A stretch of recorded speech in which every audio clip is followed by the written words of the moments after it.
तो भाई घोष ने इंडिया का पहला परफेक्ट पैलिंड्रोम क्लेम करते हुए ये रील डाली है, जिसमें घोष ये क्लेम कर रहा है कि ये इंडिया का पहला परफेक्ट पैलिंड्रोम रैप है। तो क्या सच में ये एक परफेक्ट पैलिंड्रोम है? इस वीडियो में हम इस वर्ड्स को line by line, letter by letter और मीनिंग बाय मीनिंग डिकोड करने वाले हैं। तो वीडियो में मजा आने वाला है। चैनल पे नए तो चैनल को सब्सक्राइब कर देना। तो बिना टाइम वेस्ट करे वीडियो शुरू करते हैं।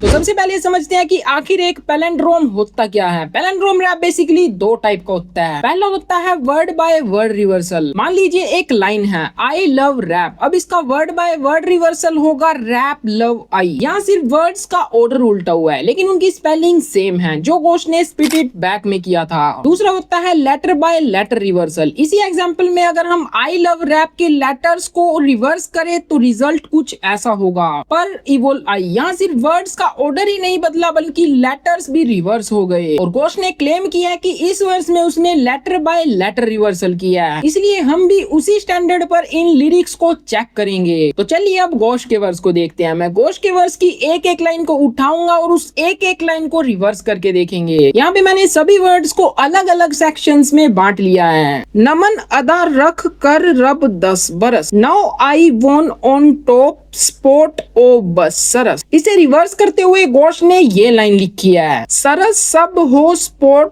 Top no now I won, sir अब 10 बार रख कर अदा नमन। अब देखते हैं कि क्या ये perfectly letter by letter reversal हो रहा है या नहीं। सरस बस, बस को उल्टा करेंगे तो सब बनेगा, ओ को उल्टा करेंगे तो हो बनेगा। अब अगर लेटर बाय लेटर पैलिंड्रोम के हिसाब से देखें तो स्पोर्ट को उल्टा करने पे टॉप्स बनना चाहिए, लेकिन घोष ने यहाँ एज इट इज स्पोर्ट लिखा है। ऐसे ही टॉप का भी पोर्ट बनना चाहिए, लेकिन ये भी एज इट इज है। ओन का नो बनाया गया है, वोन का नाउ बनाया गया है, और I as it is I ही है, और फिर नाउ का वोन बनाया हुआ है। अब यहाँ पे बरस को दो टुकड़ों में तोड़ के दो वर्ड्स बनाए हुए हैं, सर और अब। 10 एज इट इज रब का बार, और फिर कर को उल्टा करके उसमें नेक्स्ट वर्ड रख के एच को जोड़ा गया है। एच उधर जाने की वजह से यहाँ रक बच गया, जिसे उल्टा करके कर बना दिया।